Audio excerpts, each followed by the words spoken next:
Hello everyone, मैं प्रतिभा एक बार फिर से आपका स्वागत करती हूँ अपने ही परिवार एम सिलेक्शन में।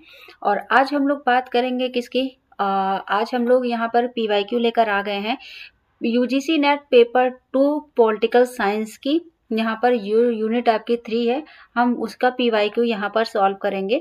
कुछ बच्चों ने मुझसे डिमांड किया था तो मैंने कहा चलो ठीक है, आपको पॉलिटिकल साइंस का भी यहाँ पर पीवाईक्यू करा देते हैं, है ना। तो ये देखिए, ये आपके अच्छा यहाँ पे मैं अगर बात करूँ तो ये देखिए यहाँ पे लिखा हुआ है कि 1 मिनट जरा रुकिएगा, मैं आपको पीडीएफ दिखाती हूँ। हाँ, जैसे देखिए यहाँ पर अगर बच्चों ने क्या कहा था कि कब का पीवाईक्यू कराए, तो ये देखिए आपका जून 2024 का ये पीवाईक्यू मैं यहाँ पर करा रही हूँ, है ना। तो आप लोग चलिए, हम लोग अपना जल्दी से यहाँ पर पीवाईक्यू कर लेते हैं। ये देखिए ये पूरा जो है ना एनटीए यूजीसी नेट जून 2025 इसका पीवाईक्यू हम यहाँ पर करा रहे हैं, ठीक है। तो इससे आपको बहुत हेल्प मिलेगी और वीडियो पूरी तरह से देखिएगा ज़रूर, क्योंकि यहाँ पर जो है कि आप इस तरीके में पीवाईक्यू जितने हैं, इवन सारे सब्जेक्ट का जो भी मुझे पीवाईक्यू मिल जाएगा मैं कराती चली जाऊँगी, ठीक है। तो देखिए लिखा हुआ है the Indian war of independence of 1857 नामक पुस्तक के लेखक कौन है। यानी कि जो आपकी ये वाली पुस्तक है, ठीक है, ये आपकी अगर हम बात करें the Indian war of independence of 1957, है ना। तो ये किसने लिखी थी, ये जो लिखी थी इन्होंने, किसने लिखी थी, वीडी सावरकर जी ने। ये थोड़ा सा इनके बारे में पढ़ लेते हैं। इन्होंने जो लिखी थी ये 1857 की जो पुस्तक है ये पूरी, ये जो इन्होंने लिखी थी, है ना, 1909, कब, 1909 में इन्होंने ये लिखी थी, है ना। ये पुस्तक 1909 में लिखी थी, ठीक है। चलिए बात कर लेते हैं यहाँ पर आगे क्वेश्चन नंबर सेकंड की। क्वेश्चन नंबर सेकंड क्या कहता है, कौटिल्य के अनुसार, यानी कि यहाँ पर कौटिल्य के अनुसार क्या करना है, राज्य के तत्वों में शामिल हैं कौन कौन से। यहाँ पर राजा हो गए, पार्षद हो गए, मंत्री हो गए और अन्य उच्चाधिकारी हो गए, राज्य क्षेत्र है, जन समुदाय है और यहाँ पर किलेबंद है। तो ये सारे, तो यहाँ पर ऑप्शन क्या हो जाएगा, ऑप्शन आपका सी हो जाएगा, क्योंकि यहाँ पर ये सीक्वेंस में ही है, ठीक है। ये जून 2025 का आपका पीवाईक्यू सेट है, ठीक है। तो मुझे लगता है कि आप लोगों को कोई प्रॉब्लम नहीं होगी इसे सॉल्व करने में, है ना। चलिए बात कर लेते हैं यहाँ पर question number third. Question number third कहाँ है भाई, ये है ना। ये देखिए क्वेश्चन नंबर थर्ड क्या कहता है। क्वेश्चन नंबर थर्ड जो है, अगर हम इसकी बात करते हैं, महात्मा गांधी ने दांडी यात्रा किस वर्ष प्रारंभ की थी। तो महात्मा गांधी ने दांडी यात्रा 1930 में प्रारंभ की थी। इसके सविनय अवज्ञा आंदोलन के तहत महात्मा गांधी ने 12 मार्च 1930 को ऐतिहासिक सत्याग्रह की शुरुआत की। गांधी जी साबरमती आश्रम, यानी कि कौन से, साबरमती आश्रम, है ना। ये तो बेसिक चीजें हैं, आप लोगों को पता ही होंगी। साबरमती आश्रम से अपने 78 अनुयायियों के साथ 240 मील में क्या थी, लंबी यात्रा के बाद 5 अप्रैल 1930 को गुजरात के समुद्र तट पर स्थित दांडी गांव की पहुंचे। इसीलिए इसका नाम क्या रखा गया था, दांडी यात्रा रखा गया था, ठीक है। चलिए बात कर लेते हैं यहाँ पर क्वेश्चन नंबर 4 की। क्वेश्चन नंबर 4 क्या कहता है, देखिए विवेकानंद के क्या है, चौखबा मॉडल, यानी कि चौखबा मॉडल जो है ये का प्रतिपादक कौन था। तो ये किसने कहा था, तो ये कौन थे, राम मनोहर लोहिया। अच्छा, ये जो चौखबा इनका था ये कब था, चलिए यहाँ पे थोड़ा सा पढ़ लेते हैं इनके बारे में डिस्क्रिप्शन। चौखबा मॉडल क्या कहते हैं हम, अपनी पुस्तक चर्चित स्पेक्ट्रम्स ऑफ सोशलिस्ट पॉलिसी, ये किसकी पुस्तक है, नाम राम मनोहर लोहिया की पुस्तक है। इसको आप लोग जरूर याद रखिएगा, पुस्तक जरूर पूछते हैं, है ना। 1952 में राज्य के विवेकीकरण पर आधारित चौखबा मॉडल पर आधारित राज्य की व्यवस्था प्रस्तुत की जो नीचे उपयुक्त है। यानी कि जो इनका था क्या था, पहले विलेज यानी कि गांव, जिला, डिस्ट्रिक्ट, प्रांत, प्रोविजंस और यहाँ पर सेंट्रल केंद्र, यानी कि ये चार को मिलाकर इन्होंने चौखबा मॉडल प्रस्तुत किया था। ठीक है, इसे ही कहते हैं। तो आप लोग ये जरूर याद रखिएगा। यहाँ पर बात कर लेते हैं कि क्या बोलते हैं। क्वेश्चन नंबर 5, गांधी के सत्याग्रह के सिद्धांत के निम्नलिखित में से कौन से पहलू आपसी विश्वास से ग्रस्त बहुत समाजों में संवाद की प्रक्रिया में सहायक हो सकते हैं? है ना, एक मिनट रुक जाइएगा जरा। चलिए बात कर लेते हैं। ये आपके कल 4 ऑप्शन है यहाँ पर दिया हुआ है, तो इसका आंसर क्या हो जाएगा, बी हो जाएगा। तो हम लोग फटाफट बिना टाइम वेस्ट किए हुए पढ़ लेते हैं। यहाँ पर पहला आ जाता है ऑप्शन, संवाद की पूर्व शर्तों पर ध्यान देने से भागीदारों का नैतिक दृष्टिकोण स्थापित करने में मदद मिलती है। ठीक है, यहाँ पर फिर सेकंड आ जाता है, सत्य पर हमारी पकड़ का ज्ञान आंशिक रूप से आत्मसंयम उत्पन्न करता है। ठीक है, फिर आपका फोर्थ हो जाएगा, अहिंसा की प्रतिबद्धता अलगाव और अन्यता की भावना को दूर करती है। ठीक है, तो इसका आंसर क्या हो जाएगा, आपका बी हो जाएगा। चलिए बात कर लेते हैं क्वेश्चन नंबर 7 पे। क्वेश्चन नंबर 6 की, निम्नलिखित में से कौन सा विषय जो रहा है महात्मा गांधी और रविन्द्रनाथ टैगोर के बीच वाद विवाद का विषय नहीं था? तो यहाँ पर जो था औपनिवेशिक शासन से स्वतंत्रता, ये उनका जो था कि वाद विवाद का विषय इनका नहीं था। ठीक है, चलिए अब बात कर लेते हैं क्वेश्चन नंबर 7 क्या कहता है। क्वेश्चन नंबर 7 कहता है, बी आर अम्बेडकर, है ना, बी आर अम्बेडकर ने निम्नलिखित में से किस अवसर पर वंचित वर्गों के लिए एक पृथक निर्वाचन मंडल की मांग की थी? यहाँ पर निर्वाचन मंडल की मांग की थी। तो गोलमेज सम्मेलन था, प्रथम गोलमेज सम्मेलन था, द्वितीय गोलमेज सम्मेलन, तृतीय, चतुर्थ। तो यहाँ पर द्वितीय गोलमेज सम्मेलन था। ठीक है, चलिए इसके बारे में थोड़ा सा हम पढ़ लेते हैं, डीप में जान लेते हैं। बी आर अम्बेडकर जी ने द्वितीय गोलमेज सम्मेलन में के अवसर पर वंचित वर्गों के लिए, है ना, वंचित वर्गों के लिए एक पृथक निर्वाचन मंडल की मांग किया था।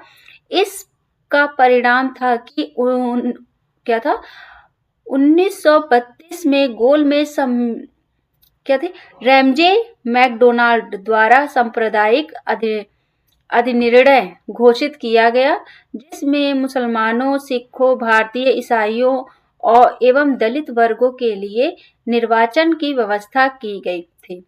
लेकिन महात्मा गांधी दलित वर्गों को संयुक्त निर्वाचन के माध्यम से चुने जाने के पक्षधर थे। ठीक है, अतः 1932 के पूना समझौता के माध्यम से इन्हें संयुक्त निर्वाचन में शामिल कर लिया गया, लेकिन दलित वर्गों के लिए प्रांतीय विधानसभाओं में सीटें 71 से बढ़ाकर 147 कर दी गई थी। ठीक है, चलिए यहाँ पे देखिए, ये आपका आ जाता है, इसको कैसे सॉल्व करना है। यहाँ पर कथन हो गया, कारण हो गया, है ना। कथन कारण में यहाँ पर एक चीजें ऐड होती हैं, इसको यहाँ पे लिखा जाता है जैसे क्योंकि। ठीक है, क्योंकि शब्द से अगर आप इसे ऐड करते हैं तो ये आपका समझ में आएगा। ठीक है, तो चलिए पढ़ते हैं। अहिंसा गांधी के द्वंद्व समाधान मॉडल की क्या थी, अनुपूरक थी, जो सामाजिक परिवर्तन और राजनीतिक कार्यवाही निश्चित रूप से सबसे मूल और रचनात्मक मॉडल था, क्योंकि यह राजनीतिक सिद्धांत धीरे धीरे राष्ट्रीय राजनीतिक आंदोलन की एक प्रमुख विचारधारा बन गया, जिसमें गांधी सर्वोपरि रहे। क्या लगता है, ये पूरा कथन आपको सही लग रहा है ना? पूरा स्टेटमेंट लग रहा है कि हाँ इससे जुड़ा हुआ है। तो इसका जो आंसर हो जाएगा, क्या हो जाएगा? ए हो जाएगा। आर और आर, ए और आर दोनों सही हैं, और आर ए की क्या करता है? सही व्याख्या करता है। ठीक है, तो ये आपको, जब आप यहाँ पर बीच में क्योंकि शब्द जोड़कर अगर आप कथन और कारण को पढ़ेंगे, तो वहां आपके 99% चांस होते हैं सही होने के, स्टेटमेंट वाले, वो कभी आपके गलत नहीं होंगे। ठीक है, चलिए बात कर लेते हैं क्वेश्चन नंबर 7 की। निम्नलिखित में से कौन सा विचारक क्या है? समन्वयवाद से संबंधित है ना? कौन से विचारक हैं? तो यहाँ पर कबीर जो हैं ये संबंधित हैं। ठीक है, इनकी विचारधारा क्या थी? समन्वयवाद से संबंधित थी। ठीक है, चलिए क्वेश्चन नंबर 9 की तरफ बढ़ते हैं। क्वेश्चन नंबर 9 क्या कहता है? अरविंदो, यहाँ पर क्या है? अरविंदो के जीवन की निम्नलिखित घटनाओं को कालक्रमानुसार रखिए। इनको क्या करना है? इनकी जो भी जीवन घटनाएं हैं उसको क्या करना है? कालक्रम में रखना है। ठीक है, ठीक, चलिए बात कर लेते हैं। 1 मिनट जरा देख लूं मैं, वीडियो आपकी सही आ रही है, वॉइस वगैरह क्लियर है? चलिए बात करते हैं। तो यहाँ पर इसका ऑप्शन क्या हो जाएगा? ऑप्शन डी हो जाएगा, यानी कि पहला आपका इंग्लैंड में बस गए थे। फिर उसके बाद क्या था यहाँ पर? दूसरा आपका आ जाएगा, 1 मिनट, यहाँ पर दूसरा जो है क्या है? ICS परीक्षा उत्तीर्ण की। ठीक है, तीसरा आपका आ जाएगा यहाँ पर, 1 मिनट, देखा क्यों नहीं जा रहा? हाँ, तीसरा आपका था बड़ौदा कॉलेज में उप प्राचार्य बने। ठीक है, फिर आपका चौथा आंसर हो जाएगा आपका यहाँ पर कि कांग्रेस के बनारस अधिवेशन में भाग लिया। फिर यहाँ पर पांचवा आपका कौन सा हो जा रहा है? यहाँ पर अलीपुर बम मामले में गिरफ्तार हुए। ठीक है, तो ये आपका आंसर हो जाएगा। ठीक है, चलिए बात कर लेते क्वेश्चन नंबर 11 की। यहाँ पर मनु के अनुसार निम्नलिखित में से कौन सा कूटनीति, यहाँ पर क्या बात कर रहे हैं? कूटनीति और राजनीति का आधार नहीं है। विग्रह, तटस्थता, संशय या अनुबंध। तो यहाँ पर क्या हो जाएगा? अनुबंध हो जाएगा, अनुबंध। ठीक है, ये क्या हो जाएगा? अनुबंध। ठीक, यहाँ पर सत्यशोधक समाज की स्थापना क्या है? सत्यशोधक समाज की स्थापना किसने की थी? तो ये तो बहुत छोटे बच्चों को भी पता होता है, ज्योतिबा फूले ने। ठीक है, ज्योतिबा फूले ने सत्यशोधक समाज की स्थापना की थी। ठीक है, चलो क्वेश्चन नंबर हम चलते हैं 13 पे। राम मनोहर लोहिया के से संबंधित निम्नलिखित कथनों में से कौन से सही हैं? यहाँ पर आपको बताना है। तो यहाँ पर ऑप्शन इसका बी सही है। तो अब देख लेते हैं ऑप्शन बी क्या कहता है। 1, उन्होंने 7 प्रकार की क्रांति के बारे में चर्चा की। ठीक है, फिर वह क्या है? वह एस्पेक्ट्स ऑफ सोशलिस्ट पॉलिसी के लेखक थे। ठीक है, फिर यहाँ पर उन्होंने 4 स्तंभ वाले राष्ट्र की अवधारणा नहीं दी। ठीक है, चलो बात करते हैं यहाँ पर क्वेश्चन नंबर अपना क्या आ जाएगा? 14 आ जाएगा क्वेश्चन नंबर, है ना? क्वेश्चन नंबर 14 क्या कहता है कि यह जो है, यह किसने कहा था? धर्म मनु की राज व्यवस्था, यानी कि धर्म मनु की राज व्यवस्था का वास्तविक मापदंड है। ये किसने कहा था? ये किसने कहा था? सत्यमित्र दुबे ने कहा था। किसने कहा था? सत्यमित्र दुबे ने कहा था। ठीक है, चलिए बात करते हैं। निम्नलिखित में से किसने कबीर को मुक्ति दूत कहा है? कबीर को किसने मुक्ति दूत कहा था? तो ये किसने कहा था? रविन्द्रनाथ टैगोर ने कहा था। किसने कहा था? रविन्द्रनाथ टैगोर जी ने कहा था। ठीक है। क्वेश्चन नंबर 16 पे आते हैं। निम्नलिखित संगठनों को उनकी स्थापना के वर्ष के अनुसार कालक्रम में लगाना है। ठीक है इसको, तो यहाँ पर इसका आंसर हो जाएगा, क्या हो जाएगा? 4 हो जाएगा। यानी कि यहाँ पर क्या हो जाएगा? पहला शारदा सदन। ठीक है।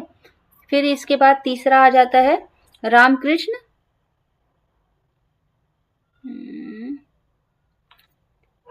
एक मिनट, यहाँ पर आ जाएगा, ओहो,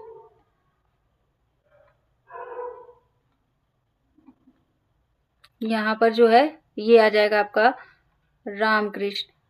ठीक है, चलो कोई बात नहीं, रामकृष्ण आ जाएगा। फिर इसके बाद आ जाएगा आपका अभिनव भारत सोसाइटी। ठीक है। फिर इसके बाद आ जाएगा आपका टॉयलेट, क्या है? टॉलस्टॉय फार्म हो जाएगा। ठीक है। फिर बहिष्कृत हितकारिणी सभा, ये हो जाएगा। यहाँ पर मिलान करना है आपको। ठीक है, तो मिलान करना है, पुस्तक है और उनके लेखक हैं यहाँ पर। तो इसका ऑप्शन आपका क्या हो जाएगा? बी हो जाएगा, है ना। तो चलिए देख लेते हैं क्या है। ए प्ली फॉर द, यहाँ पर इसका आंसर क्या हो जाएगा? 4 हो जाएगा। ये किसने लिखी थी? जयप्रकाश नारायण जी ने लिखी थी। Resistance of society Indian polity, है ना। इंडिया फॉर माई ड्रीम्स, ये किसकी है? ये जो है MK गांधी जी की है। The Indian war of independence, ये तो वीडी सावरकर जी की है। सबसे पहला ही क्वेश्चन यही था, पहला दूसरा, है ना। Marks Gandhi and A socialism, ये किसकी थी? राम मनोहर लोहिया जी की थी। ठीक है, चलो बात कर लेते हैं यहाँ पर। निम्नलिखित में से किसने सामाजिक सुधार के भाग के रूप में आत्मसम्मान आंदोलन की शुरुआत की थी? तो यहाँ पर किसने की थी? EV स्वामी रामास्वामी नायकर ने की थी। ठीक है। क्वेश्चन नंबर 20 देख लेते हैं। यहाँ पर फतवा ए, क्या है? जहादारी की विषय वस्तु निम्नलिखित में से कौन सी है? तो इसका आंसर हो जाएगा मुस्लिम शासकों के लिए नसीहत। ठीक है, तो आज के लिए हम इतना ही रखते हैं 20 क्वेश्चंस कि आई होप कि आपको ये चीज़ें समझ में आई होंगी कि हमने आपको पॉलिटी के यहाँ पे 20 क्वेश्चंस कराए हैं और मैं कोशिश करूँगी कि आपको मैराथन भी यहाँ पे प्रोवाइड कराऊँ। ठीक है, तो आप लोगों के लिए रिवीजन है। और जैसे ये देखिए, ये जो डिस्क्रिप्शन लिखा हुआ है ना, यहाँ पर जो भी मैं डिस्क्रिप्शन आपको दे रही हूँ वो आपके लिए प्लस पॉइंट है, वो ज़रूर आप लोग पढ़िएगा। क्योंकि डिस्क्रिप्शन से क्या होता है ना, बहुत सारे क्वेश्चन सॉल्व होते हैं और आने वाले जो भी होते हैं वो भी आपके हो जाते हैं, है ना। क्योंकि यहाँ से आपको जो भी डाउट होता है वो आपके क्लियर हो जाते हैं। कुछ क्वेश्चंस मतलब इसके इर्द गिर्द जो भी क्वेश्चंस है ना, उसका यहाँ पे सोल्यूशन दिया होता है। तो चलिए आज के लिए इतना ही रखते हैं। Thank you so much, bye bye, take care. और वीडियो को ज़्यादा से ज़्यादा शेयर करें ताकि जो भी बच्चे हैं, जो फ्रेशर हैं, जिन्हें चीज़ें नहीं मिल पा रही हैं, तो वो भी अपना देख लें। अब अपने दोस्तों के साथ भी शेयर कर दें और सब्सक्राइब करना ना भूलें, है ना। चलिए, थैंक यू सो मच।